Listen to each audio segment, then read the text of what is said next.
everyone. Last time we have discussed about the chemical reactions and equations part 2, that is actually consists of combination reaction as well as the combustion reaction, displacement reactions and the balancing of chemical reactions.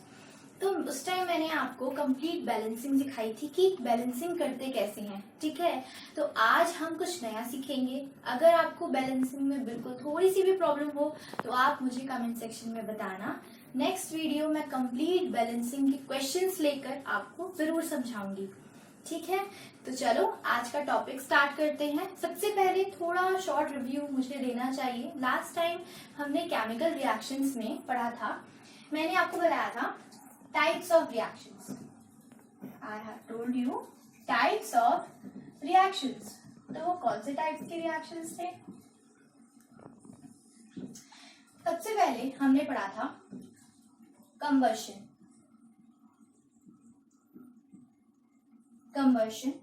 और हमने पढ़ा था last time decomposition है ना बेटा। हमने पढ़ा था कंबर्शन और डीकॉम्पोजिशन, ठीक है। अब कंबर्शन देखो, मैंने आपको बताया था कि कंबर्शन क्या होता है। नॉर्मली अगर हम किसी भी मॉलिक्यूल को या किसी भी कंपाउंड को ऑक्सीजन के साथ, मॉलिक्यूल या एलिमेंट, कंपाउंड नहीं, मॉलिक्यूल या एलिमेंट को ऑक्सीजन के साथ ट्रीट करते हैं या फिर हम एडिशन करते हैं ऑक्सीजन का, तो उसको कंबर्शन रिएक्शंस कहते हैं, ठीक है। कंबर्शन मतलब सिंपली इसके नाम से ही है कि वहां पे ऑक्सीजन का एडिशन होना चाहिए, ठीक है बेटा। तो मैंने जैसे बताया था, अगर मैं मैग्नीशियम का कंबर्शन करूं तो मैं मैग्नीशियम में O2 डालूं तो मुझे क्या मिलता है, MgO, है ना। और मैंने आपको कहा था आप इसे बैलेंस करके लाना, ठीक है। तो आज मैं आपको इसकी बैलेंसिंग बता रही हूँ कि होनी क्या चाहिए थी। तो ये होनी चाहिए थी 2Mg एंड 2MgO। अब यहाँ पे देखो बेटा, ये मैग्नीशियम कंप्लीट 2 एटम्स है यहाँ पे भी, और रिएक्टिव में भी हमारे पास मैग्नीशियम के 2 एटम्स हैं, ऑक्सीजन भी 2 एटम्स है, यहाँ पे भी ऑक्सीजन के 2 एटम्स हैं, ठीक है बेटा। तो ये हो गई सिंपल बैलेंसिंग और ये हो गया कंबशन रिएक्शन, है ना। लेकिन डीकॉम्पोजिशन मैंने क्या बोला था, ये उसके रिवर्स काम करता है ना बेटा। रिवर्स कैसे काम करता है, अगर मैं यहीं पे हीट अप्लाई करूं और मैग्नीशियम ऑक्साइड को ब्रेक डाउन करा दूं उसके कॉन्स्टिट्यूएंट्स एलिमेंट्स में या एटम्स में या मॉलिक्यूल्स में, तो उसे हम क्या कहेंगे, डीकॉम्पोजिशन, ठीक है बेटा। तो मैंने आपको क्या समझाया था कि जो कंबशन रिएक्शंस होते हैं वो डीकॉम्पोजिशन रिएक्शन के बिल्कुल रिवर्स काम करते हैं, ठीक है बेटा। चलो अब आगे प्रोसीड करते हैं। अब हम आज पढ़ेंगे कंबशन और डीकॉम्पोजिशन के अलावा जो रिएक्शंस होते हैं उनके बारे में, ठीक है बेटा। तो चलो सबसे पहला रिएक्शन है हमारे पास डिस्प्लेसमेंट रिएक्शन, ठीक है बेटा, डिस्प्लेसमेंट रिएक्शन, ठीक है। और दूसरा हम पढ़ेंगे रिडॉक्स रिएक्शंस,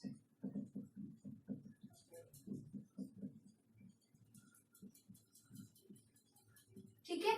एक पढ़ेंगे हम डिस्प्लेसमेंट रिएक्शन, दूसरा हम पढ़ेंगे रिडॉक्स रिएक्शन, ठीक है।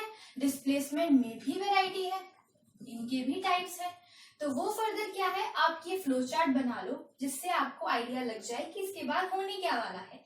तो डिस्प्लेसमेंट रिएक्शन में हमारे पास है सिंगल डिस्प्लेसमेंट और सेकेंड है हमारे पास डबल डिस्प्लेसमेंट, ठीक है बेटा। सेकेंड है हमारे पास डबल डिस्प्लेसमेंट, ठीक है। अब उसके बाद भी हमारे पास टाइप्स हैं जो कि डबल डिस्प्लेसमेंट में है। They are further divided into 2 types, that is first is precipitation reaction,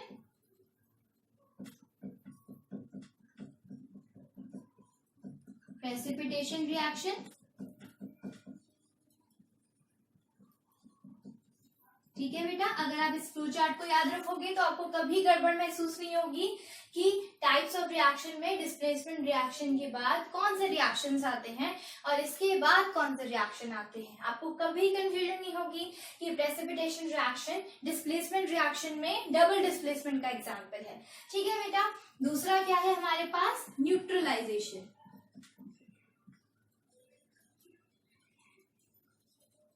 neutralisation reaction.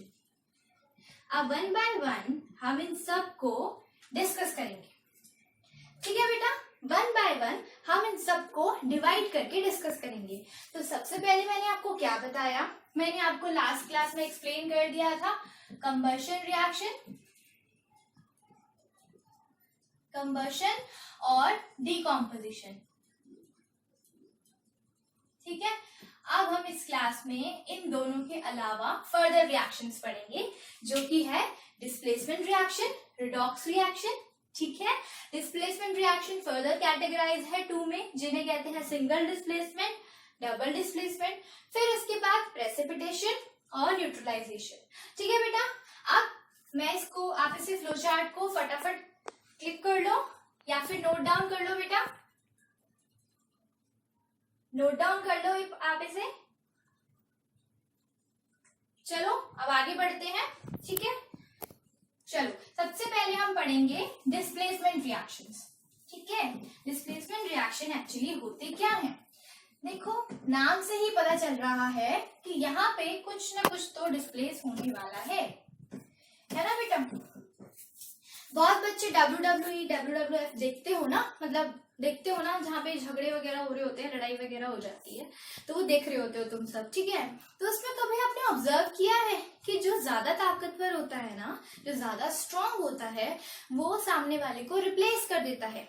Replace in the sense क्या कर देता है, जैसे दोनों में लड़ाई हो रही होती है तो जो ज्यादा स्ट्रॉन्गर होता है, जिसमें ज्यादा स्ट्रेंथ होती है, वो सामने वाले को गिरा देता है ना। उसके बाद वो किसी और के साथ कंपीट करता है। ठीक है, अब यहाँ पे भी सेम ही चीज है, यहाँ पे जो भी चल रहा है ना, जो आप ऑब्जर्व कर रहे हो वही होने वाला है।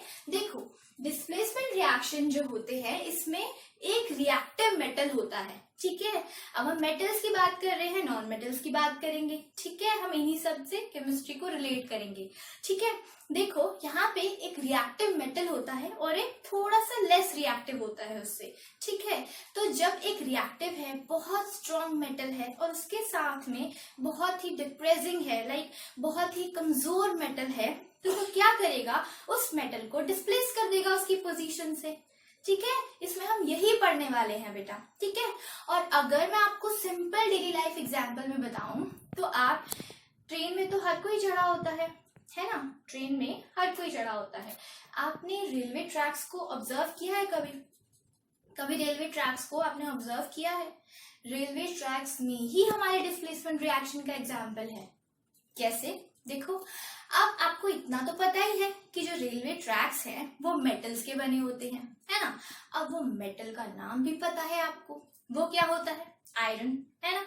नॉर्मली हिंदी में सब उसे क्या कहते हैं? लोहा कहते हैं, है ना। तो वो जो आयरन है, वो आयरन, अब आप सोचने वाली बात है कि जब मेटल्स जो हैं वो कंबाइन करेंगे तभी तो रेलवे ट्रैक फॉर्म होगा ना।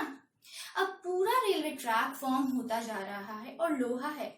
कभी आप घर पे किसी लोहे की चीज पे हथौड़ा मार के देखो, क्या वो टूट जाती है? नहीं, वो नहीं टूटता। क्यों नहीं होता ऐसा? अब आप खुद सोचो, जो घर में नॉर्मली हम आयरन को ब्रेकआउट करने की कोशिश करते हैं तो वो तो होता नहीं है, तो रेलवे ट्रैक्स एक्चुअली बना कैसे? सोचने वाली बात है ना, बना कैसे? तो वो एक रिएक्शन के थ्रू होता है और वही हम डिस्प्लेसमेंट रिएक्शन को समझेंगे। ठीक है, तो देखो वहां पे क्या होता है ना, नॉर्मली होता है आयरन का कंपाउंड, दैट इज Fe2O3। इसे कहते हैं हम आयरन ऑक्साइड। क्या कहते हैं बेटा हम इसे? Iron oxide. ठीक है, जब ये एल्यूमिनियम के साथ हम मिक्स करते हैं इसको, जब हम इसे एल्यूमिनियम के साथ मिक्स करते हैं, ठीक है, तो हमें क्या मिलता है? हमें मिलता है Al2O3, एल्यूमिनियम ऑक्साइड। क्या मिलता है हमें? एल्यूमिनियम ऑक्साइड, ठीक है बेटा। और हमें क्या मिलता है, आयरन, ठीक है। ये हमें मिलता है लिक्विड फॉर्म में, मोल्टन फॉर्म में। और यही जो मोल्टन आयरन होता है वो हमारे रेलवे ट्रैक्स को ज्वाइन करता है, ठीक है बेटा। ये क्या है, एल्यूमिनियम, ये तो आपको ऑलरेडी पता ही है। ये है एल्यूमिनियम, ये है आयरन ऑक्साइड, ये है एल्यूमिनियम ऑक्साइड और ये है मोल्टन आयरन।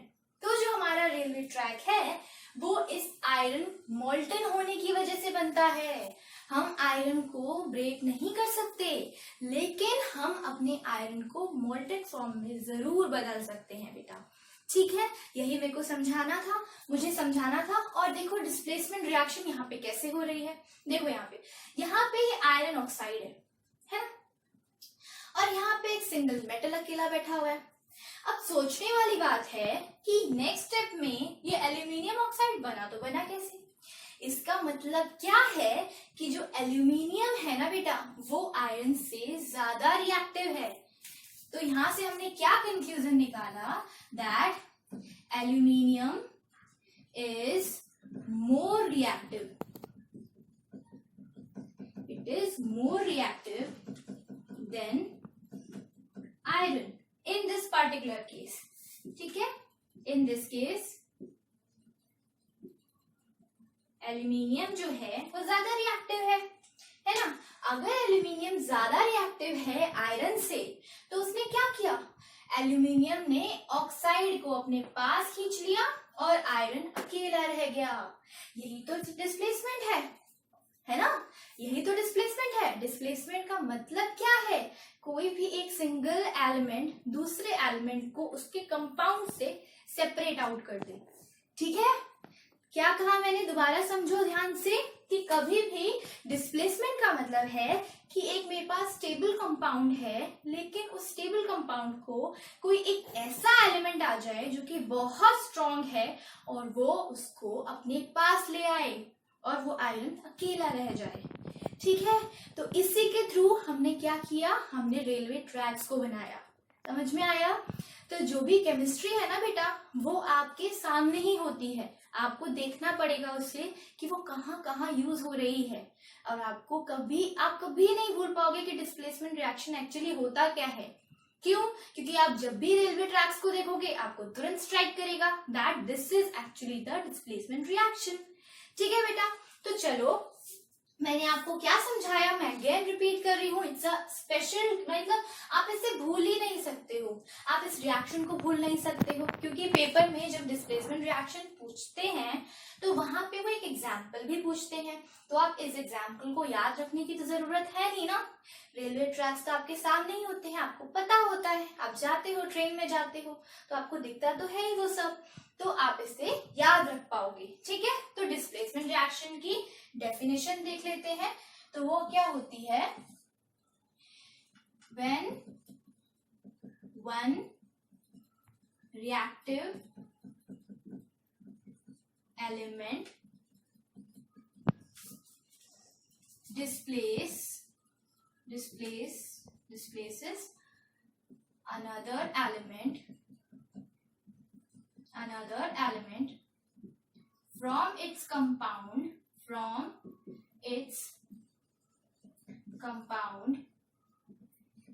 then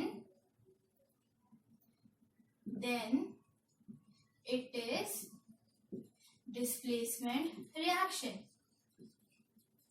ठीक है बेटा, डिस्प्लेसमेंट रिएक्शन। और हम इसे क्या बोल सकते हैं, अभी मैंने क्या समझाया आपको, पहले आप इसे नोट डाउन कर लो, ठीक है, फिर हम आगे पढ़ते हैं। नोट डाउन कर लो आप इसे।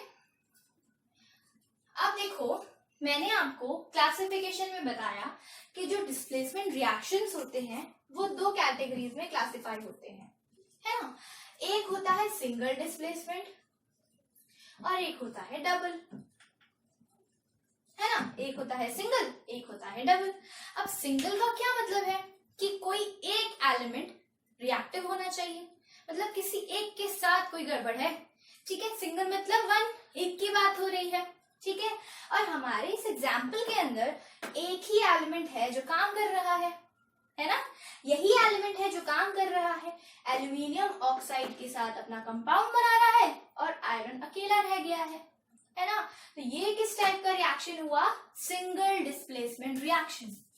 मैं समझा पाई हूँ? आई होप आपको मैं समझा पाई हूँ। तो इसमें क्या मैंने बताया कि सिंगल डिस्प्लेसमेंट रिएक्शन कौन से रिएक्शन हो गए? When any one metal atom और any one element that is more reactive from its another element. ठीक है, मतलब क्या है कि अगर कोई एक एलिमेंट है वो दूसरे एलिमेंट से ज्यादा रिएक्टिव है, so what will happen? Then the one element in its compound get displaced by another element which is more reactive. ठीक है, you can write it in any way. ठीक है, कोई भी चीज आपकी टीचर गलत नहीं कर सकती, आप उस चीज को एक्सप्लेन करना सीखो। ठीक है, साइंस को रटना नहीं होता, उसे समझना होता है। जितना आप समझोगे उतनी आपकी अंडरस्टैंडिंग लेवल अच्छा होगा और आपकी साइंस आपको आपकी लाइफ में हर जगह आपको दिखेगी। ठीक है बेटा, तो चलो इसी के साथ दोबारा देख लो। सिंगल डिस्प्लेसमेंट रिएक्शन मतलब किसी एक एलिमेंट ने दूसरे एलिमेंट को उसके कंपाउंड से सेपरेट आउट कर दिया, तो वो क्या हो गया? Single displacement reaction. I hope मैं क्लियर कर पाई हूँ। Single displacement reaction. चलो बेटा आप इसे नोट डाउन कर लो फटाफट, फिर हम आगे चलते हैं नेक्स्ट स्टेप पे। ठीक है, चलो अब मैं इसे रेस कर रही हूँ। तो ये तो एक सिंपल डिस्प्लेसमेंट रिएक्शन की भी डेफिनेशन हो गई और सिंगल डिस्प्लेसमेंट की भी हो गई। ठीक है, तो चलो अब हम नेक्स्ट पढ़ेंगे डबल डिस्प्लेसमेंट। ठीक है, उससे पहले एक और एग्जाम्पल जरा मैं आपको बता दूं कि सिंगल डिस्प्लेसमेंट में एक और एग्जाम्पल होता है। वो क्या होता है? देखो, जब भी आयरन कॉपर सल्फेट के साथ कंबाइन होता है, कॉपर सल्फेट के साथ, तो ये क्या बनाता है? Iron sulphate plus copper. ठीक है, अब आप मुझे ये बताओ, पेपर में पूछा जाता है, जैसे क्वेश्चन पूछ लिया आपसे, तो यहाँ पे फर्स्ट क्वेश्चन होगा विच एलिमेंट इज रिएक्टिव। तो आपसे क्वेश्चन में पूछा जाएगा विच एलिमेंट इज रिएक्टिव। ठीक है, दूसरा क्वेश्चन आपसे पूछ लिया जाएगा what is the type of reaction. ठीक है, दो क्वेश्चन आपके पेपर में ऐसे पूछे जाएंगे, तो आपको आंसर बताना है। ठीक है, तो हम इस क्वेश्चन के थ्रू अपने आंसर को रिलेट करते हैं। ठीक है, अभी हमने क्या पढ़ा कि सिंगल डिस्प्लेसमेंट रिएक्शन के अंदर कोई एक एलिमेंट जो होता है वो किसी दूसरे एलिमेंट को उसके कंपाउंड में से डिस्प्लेस कर देता है। अब ध्यान से देखो, यहाँ पे किसका डिस्प्लेसमेंट हुआ है? वो है कॉपर, है ना। कॉपर ने सल्फेट को छोड़ दिया और कॉपर सेपरेट आउट हो गया, है ना। लेकिन किसने उसे सेपरेट आउट कराया? किसने? आयरन ने। अब इस केस में कौन ज्यादा रिएक्टिव हुआ? आयरन ज्यादा रिएक्टिव हुआ। समझ में आया? सिंपल सी चीज है, जब भी कोई कंपाउंड है उसके अंदर जो मेटल एटम है, उस मेटल एटम को ब्रेक करने के लिए कोई तीसरा मेटल एटम आ जाए, कोई दूसरा मेटल एटम आ जाए जो इससे बहुत स्ट्रांग हो, तो वो क्या करेगा? इसको पुश करेगा और इसे पुश करके खुद वहां पे आ जाएगा। ठीक है बेटा, ओके। तो which element is reactive here? Is iron. Okay, got my point? This type of question they are many times asked in your previous year exams. तो सिंपल क्वेश्चन है, ध्यान से समझो। 2 मार्क्स के क्वेश्चन में 2 मार्क्स कहीं नहीं जा रहे आपके। ठीक है, तो यहाँ पे क्या हुआ? Which element is more reactive? तो कौन है रिएक्टिव? आयरन। ठीक है, ऐसे भी पूछ सकते हैं, मोर रिएक्टिव, तो कौन है वो? Iron. And what is the type of reaction? It is single displacement reaction. ठीक है बेटा, ये कौन सा एग्जाम्पल है? Single displacement reaction. समझ में आ गया बेटा? ओके, आप इसे नोट डाउन कर लो, आप इसे नोट डाउन कर लो फटाफट। चलो अब आगे बढ़ते हैं। अब हम नेक्स्ट टॉपिक पे जाएंगे अपने, वो है डबल डिस्प्लेसमेंट रिएक्शन। ठीक है, अब देखो सिंगल डिस्प्लेसमेंट के अंदर हमने क्या पढ़ा कि सिंगल डिस्प्लेसमेंट में हमारे पास कोई एक मेटल एटम जो होगा वो दूसरे मेटल एटम को डिस्प्लेस कर देगा उसके कंपाउंड में से, है ना। अब जब डबल डिस्प्लेसमेंट की बात कर रही हूं, इसका मतलब क्या है, दो चीजें इन्वॉल्व होनी चाहिए यहाँ पे, किसी एक एलिमेंट से काम नहीं चलेगा। यहाँ पे हम दो एलिमेंट्स को दो कंपाउंड्स के साथ कंसीडर करेंगे। ठीक है, यहाँ पे हम दो डिफरेंट कंपाउंड्स लेंगे और उन कंपाउंड्स के अंदर हम अपने रिएक्शन को कोशिश करेंगे समझने की। ठीक है बेटा, तो चलो हम एग्जाम्पल लेते हैं।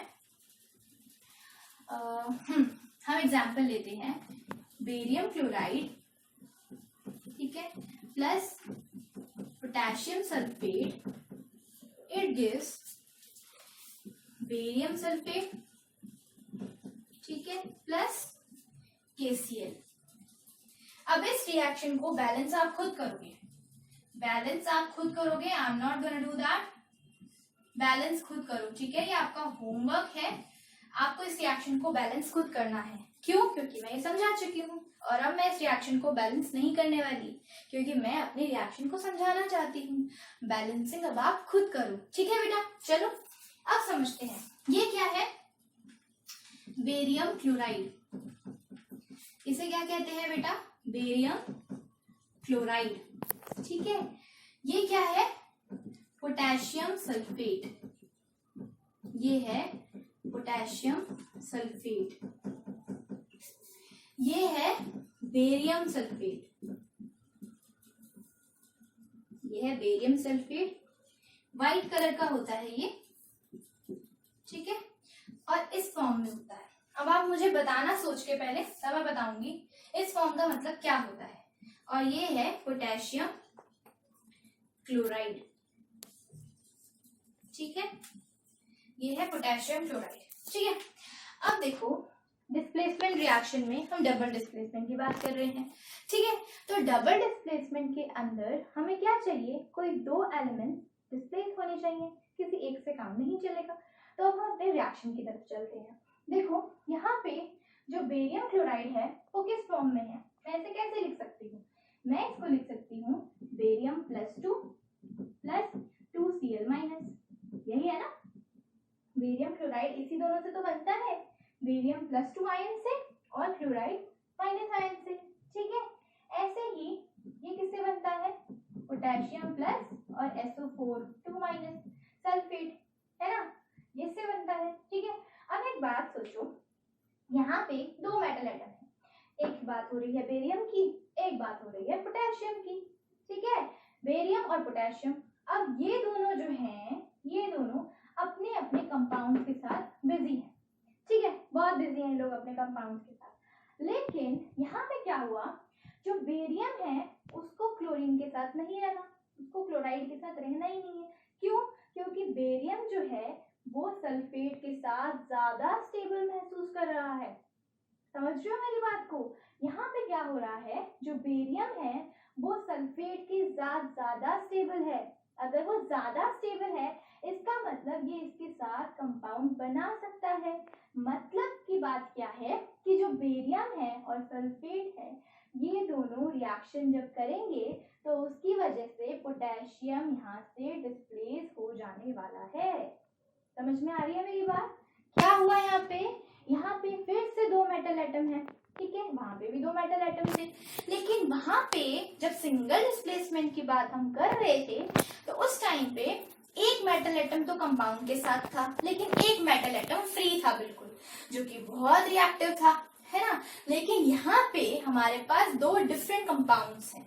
ठीक है, दो दो मेटल एटम्स भी हैं। ठीक है, तो एक मेटल एटम जो क्लोराइड के साथ है, अब वो जो मेटल एटम है उसकी टेंडेंसी सल्फेट के साथ ज्यादा है। ठीक है, वो सल्फेट के साथ ज्यादा स्टेबल फील कर रहा है। तो उस केस में क्या हुआ, पोटेशियम की जो टेंडेंसी थी सल्फेट के साथ रहने की, वो खत्म हो गई। क्यों? क्योंकि अब पोटेशियम से ज्यादा बेरियम की टेंडेंसी बढ़ गई, बेरियम ज्यादा रिएक्टिव है। For which compound? For sulphate compounds. Are you getting my point? मैंने क्या समझाया, यहाँ पे दो मेटल एटम है, एक है पोटेशियम और एक है बेरियम। ठीक है, एक बेरियम है एक पोटेशियम है। ठीक है, अब बेरियम जो है उसकी टेंडेंसी सल्फेट के साथ ज्यादा है। It is more reactive than potassium for forming the sulphate compounds. ठीक है, तो इसकी टेंडेंसी ज्यादा है। तो इसने क्या बनाया? इसने बनाया बेरियम सल्फेट। क्या बनाया इसने? इसने बनाया बेरियम सल्फेट, है ना। और बेरियम सल्फेट जो होता है वो प्रेसिपिटेटेड फॉर्म में होता है। मैंने अभी आपसे पूछा कि इस साइन का क्या मतलब है, तो इस साइन का ये मतलब है कि ये प्रेसिपिटेट हो गया है, ये एक इनसोल्यूबल सॉल्ट बन चुका है। क्या बन चुका है? ये इनसोल्यूबल सॉल्ट बन चुका है। तो ये है बेरियम सल्फेट। ठीक है, और इसके साथ बनेगा क्या? ये बनेगा पोटेशियम क्लोराइड। ठीक है, क्या बना ये बना पोटेशियम क्लोराइड। क्योंकि जब बेरियम ने के प्लस की जगह ले ली और उसने सल्फेट के साथ रिएक्शन करना शुरू किया, तो पोटेशियम ने किसके साथ वो करेगा रिएक्शन? जो बचा हुआ है ना, क्लोरीन के साथ। Are you getting my point? समझ में आया? यही केस है, यही समझना है। सिंपल सी चीज है। डबल डिस्प्लेसमेंट का मतलब दो लोगों को डिस्प्लेस होना पड़ेगा, है ना। डबल डिस्प्लेसमेंट की बात हो रही है। और इसके अंदर जो एक मेटल है वो ज्यादा रिएक्टिव है। वो कौन है? बेरियम है। किससे ज्यादा रिएक्टिव है? पोटेशियम से ज्यादा रिएक्टिव है। लेकिन किसके लिए? सल्फेट बनाने के लिए। बात समझ में आई? समझ में आई आपको मेरी बात? इसे आप नोट डाउन कर लो, फिर चलो एक डेली लाइफ एग्जाम्पल लेंगे, समझेंगे और अच्छे से कि एक्चुअली डबल डिस्प्लेसमेंट कहाँ दिखाई दे रहा है हमें। ठीक है, नोट डाउन कर लो बेटा इसे फटाफट। और ये बैलेंसिंग आपको खुद करनी है, मैं आपको नहीं बताऊंगी। नेक्स्ट क्लास में, नेक्स्ट वीडियो में किसी को भी अगर डाउट होगा तो कमेंट सेक्शन में मुझे बताना, मैं आपको इसका आंसर बता दूंगी। ठीक है, तो चलो नोट डाउन कर लिया। ठीक है, तो चलो अब नेक्स्ट लेते हैं हम एक डेली लाइफ एग्जाम्पल। ठीक है, तो डबल डिस्प्लेसमेंट कहाँ देखने को मिलता है? देखो, डबल डिस्प्लेसमेंट हमें कभी कभी, आपने जब बाथटब में बहुत लोग खेल रहे होते हैं ना पानी के साथ, बहुत मजा आ रहा होता है। ठीक है, तो उस टाइम पे क्या होता है, रिंग्स फॉर्म करती हैं। वो रिंग्स फॉर्म करती है, कभी ऑब्जर्व किया होगा, हर किसी ने ऑब्जर्व किया होगा। बाथटब में पानी और सोप के बीच में एक रिएक्शन होता है और वहां पे रिंग्स फॉर्म करती हैं। तो वो और कुछ नहीं, एक टाइप का डिस्प्लेसमेंट ही रिएक्शन है। ठीक है, और उसे हम प्रेसिपिटेशन रिएक्शन कहते हैं। जो मैं आगे कंक्लूड करने वाली हूँ वो डिस्प्लेसमेंट का ही एक और टाइप है। मैंने आपको अभी बताया कि डबल डिस्प्लेसमेंट के अंदर दो रिएक्शंस फर्दर होने वाली हैं। एक होने वाली है न्यूट्रलाइजेशन, एक होने वाली है कौन सी? प्रेसिपिटेशन। ठीक है, तो प्रेसिपिटेशन कहाँ देखने को मिलती है? जब बाथटब में रिंग्स फॉर्म करती है ना वो सोप और वाटर के बीच में, तो वो एक type of double displacement reaction है। अब सोचने वाली बात है कि वो डबल डिस्प्लेसमेंट कैसे है। सोचो, खुद सोचो पहले, उसके बाद मैं आंसर तो बताऊंगी ऑफ कोर्स। तो देखो, जब सोप फॉर्म करता है ना, तो सोप किससे बना होता है? वो पोटेशियम सॉल्ट्स होते हैं, बहुत बड़े बड़े सॉल्ट होते हैं पोटेशियम के। ठीक है, सल्फेट के। ठीक है, तो वो बहुत बड़े बड़े सॉल्ट होते हैं, एसिड्स होते हैं। ठीक है, तो हम उस एसिड्स के बारे में बात नहीं करेंगे क्योंकि वो बहुत डीप हो जाएगा, मैं आपको कंफ्यूज नहीं करना चाहती, मैं सिर्फ आपको एक एग्जाम्पल के थ्रू समझाना चाहती हूँ। ठीक है, तो वो जो रिंग्स फॉर्म करती हैं वो हार्ड वाटर की वजह से फॉर्म करती है। अब सोचने वाली बात है, पानी तो एक ही है ना, पानी में हार्ड क्या सॉफ्ट क्या, है ना।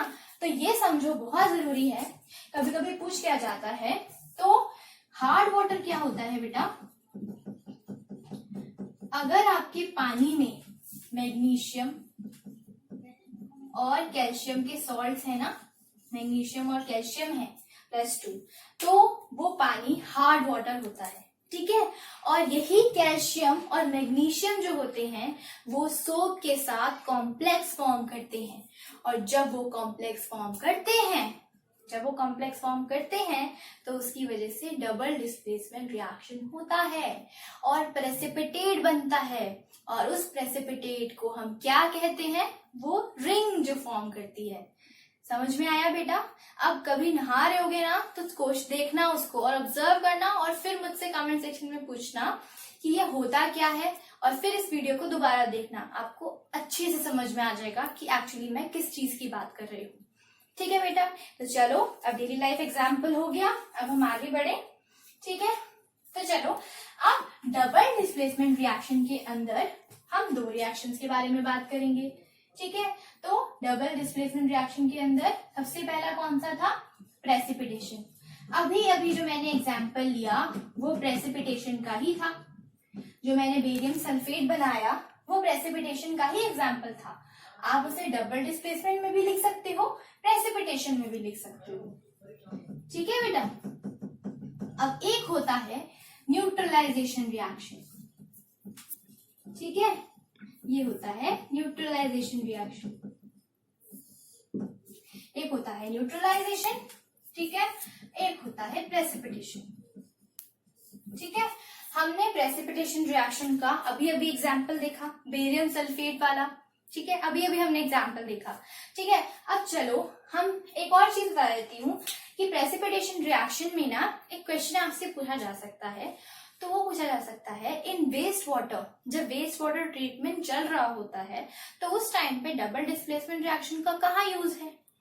सोचने वाली बात है। अभी मैंने आपको बताया कि जो वाटर होता है उसके अंदर कैल्शियम और मैग्नीशियम होते हैं, तो वो तो हार्ड वाटर है। ठीक है, अब पानी के अंदर उसके अलावा भी तो चीजें होंगी ना। अगर मैं बोल रही हूँ कि वेस्ट वाटर ट्रीटमेंट है, इसका मतलब क्या है, उसके अंदर सल्फाइड भी होंगे, उसके अंदर सल्फेट भी होंगे, उसके अंदर क्लोराइड भी होंगे, है ना, होगा ना। सारे नॉन मेटल्स, एलिमेंट्स, मेटल सब कुछ पानी के अंदर है, तभी तो वो वेस्ट वाटर है, वरना होना तो नहीं चाहिए था, है ना।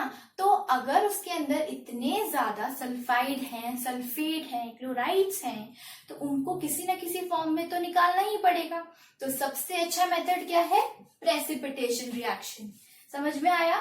तो हम इन्हें कहाँ यूज करते हैं, इन वेस्ट वाटर ट्रीटमेंट में, ये इसकी एप्लीकेशन है। ठीक है, इन वेस्ट वाटर ट्रीटमेंट। ठीक है बेटा, तो इन वेस्ट वाटर ट्रीटमेंट में हम प्रेसिपिटेशन रिएक्शन को यूज करते हैं। वहां पे क्या होता है कि पोटेशियम सल्फाइड बनता है, ठीक है, और पोटेशियम सल्फेट बनता है। ठीक है, हम क्या करते हैं, हम पोटेशियम के सॉल्ट्स लेते हैं, ठीक है, और हम क्या करते हैं, उसे पानी के अंदर डाल देते हैं। उससे क्या होता है, पोटेशियम सल्फेट्स बन जाते हैं और वो प्रेसिपिटेट बन जाते हैं, एनी इनसोल्यूबल सॉल्ट। ठीक है, तो इसकी डेफिनेशन क्या हुई, देखो, एनी सॉल्ट और कंपाउंड, एनी सॉल्ट और अ कंपाउंड, इनसोल्यूबल में कह ही रही हूं तो उसका मतलब तो चलो वही हो गया, ऐसे तो नहीं लिख सकते। तो एनी सॉल्ट और compound that is insoluble in water, so it form precipitate.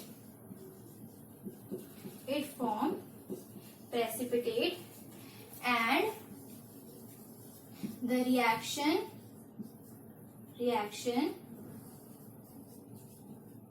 is known as precipitation reaction. Precipitation reaction, तो इस रिएक्शन को हम क्या कहते हैं, प्रेसिपिटेशन रिएक्शन। नोट डाउन कर लो इसे बेटा, फटाफट नोट डाउन कर लो, फिर हम न्यूट्रलाइजेशन रिएक्शन पढ़ेंगे।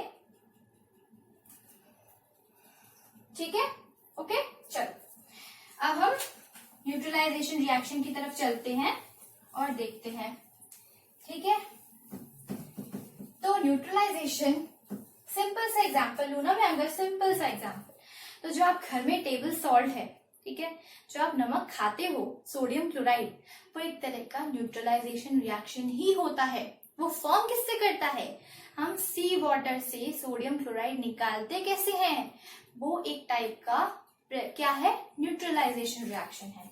ठीक है, तो क्या होता है, देखो जब HCl, ठीक है, और अगर मैं सिंपली बोलूँ ना, सिंपल की तरफ बोलूँ तो कभी भी H+ और OH- मिलते हैं तो बनता है वाटर, और वो एक तरह का न्यूट्रलाइजेशन ही है। न्यूट्रलाइजेशन का क्या मतलब होता है, न्यूट्रल का मतलब क्या होता है, कभी भी दो charge species whether it is positive और negative, when they combine together and the compound that the product, if it doesn't have any charge over there, if it doesn't have any charge, then it is actually the neutralization. okay, चलो अब देखते हैं example. ठीक है, तो simple example है strong acid और strong base के बीच में कैसे होता है। तो जब HCl प्लस NaOH, ठीक है, ये क्या है, हाइड्रोजन क्लोराइड, और इसे हम क्या कहते हैं, हाइड्रोक्लोरिक एसिड, हाइड्रोक्लोरिक एसिड। ठीक है, जब ये सोडियम हाइड्रोक्साइड के साथ कंपाउंड बनाता है, हाइड्रोक्साइड कंपाउंड बनाता है, तो हमें मिलता क्या है, सोडियम क्लोराइड और वाटर। ये क्या है, सोडियम क्लोराइड। ठीक है, जब ये फॉर्म करता है which is your table salt, तो उसे हम क्या कहते हैं, न्यूट्रलाइजेशन रिएक्शन। क्या है ये, एक तरह का न्यूट्रलाइजेशन रिएक्शन है, क्योंकि यहाँ पे क्या हुआ, ये था एक एसिड, ठीक है, ये है एक एसिड।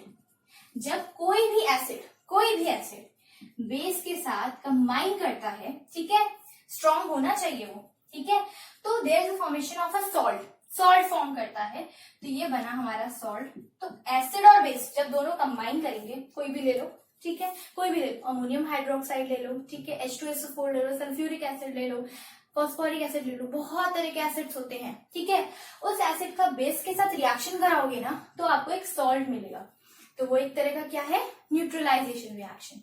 ठीक है, different acids, weak acid, strong base, strong acid, weak base, उन सबके साथ अलग अलग रिएक्शन होते हैं। ठीक है, तो वो प्रेसिपिटेट, उसमें ना बहुत तरीके से ना सॉल्ट फॉर्म करते हैं, डिफरेंट, लेकिन वो जरूरी नहीं है कि वो न्यूट्रलाइजेशन हो, ऐसा जरूरी नहीं है। ठीक है, हम यहाँ पे स्ट्रॉन्ग एसिड और स्ट्रॉन्ग बेस का एग्जाम्पल ले रहे हैं, जहां पे हमें सॉल्ट मिला है which you are using in your daily life, तो वो क्या है, सोडियम क्लोराइड, और ये क्या है, न्यूट्रलाइजेशन रिएक्शन। ठीक है, और यहाँ पे एनर्जी रिलीज होती है। ठीक है, तो एक तरह का क्या है बेटा, ये न्यूट्रलाइजेशन रिएक्शन।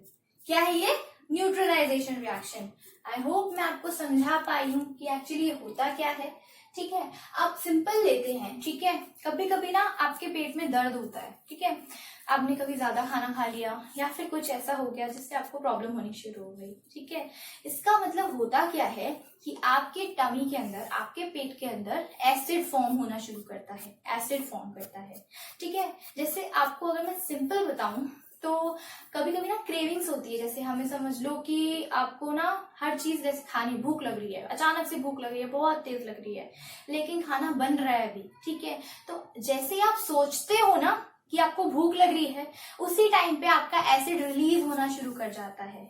इतना तो सबको ही पता होगा कि आपके स्टमक में हाइड्रोक्लोरिक एसिड होता है ना, तो आपको भूख लग रही होती है तो वो एसिड रिलीज होना शुरू कर देता है, और जब वो रिलीज करना शुरू करता है तो उसी टाइम हमें कुछ ना कुछ खा लेना चाहिए। ठीक है, अब वो खाने का क्या मतलब है, ऐसा इसलिए करना चाहिए बेटा, अगर बहुत एसिड रिलीज हो रहा है आपकी बॉडी के अंदर, तो वो एसिड आपको अल्सर की प्रॉब्लम दे सकता है अगर आपने टाइम पे खाना नहीं खाया तो। ऐसा क्यों होता है, जब एसिड आपकी बॉडी में रिलीज हो रहा है तो आप बेस खाते हो, मतलब आप जो खाना खा रहे हो वो बेस दे रहे हो आप अपनी बॉडी को, और जब हमने अभी देखा एसिड और बेस आपस में मिलते हैं तो क्या बनता है, सॉल्ट, और एनर्जी रिलीज होती है ना। तो इसका मतलब क्या है, एसिड और बेस न्यूट्रल बना देते हैं। हमारे पेट में, हमारे स्टमक में जो एसिड होता है वो न्यूट्रल हो जाता है, और फिर आपको भूख लगना बंद हो जाती है, क्योंकि आपने खाना खा लिया, अब एसिड रिलीज होना बंद हो जाता है। ठीक है बेटा, और ऐसे ही जब किसी की टमी में बहुत दर्द होता है, स्टमक पेन होता है, तो डॉक्टर आपको एंटी एसिड्स देते हैं। क्या देते हैं वो आपको? एंटासिड्स। और एंटासिड्स होते क्या हैं? Actually it is a kind of base. इसका मतलब क्या है? एंटासिड का क्या मतलब है? एंटासिड मतलब एसिड का ऑपोजिट। एसिड का ऑपोजिट वो ऐसा काम करे आपके पेट में कि वो न्यूट्रल बन जाए। ठीक है, तो ये आपका डेली लाइफ एग्जाम्पल था जो आप ऑब्जर्व करते हो बट आपको पता नहीं होता कि एक्चुअली ये किस टाइप का एग्जाम्पल है।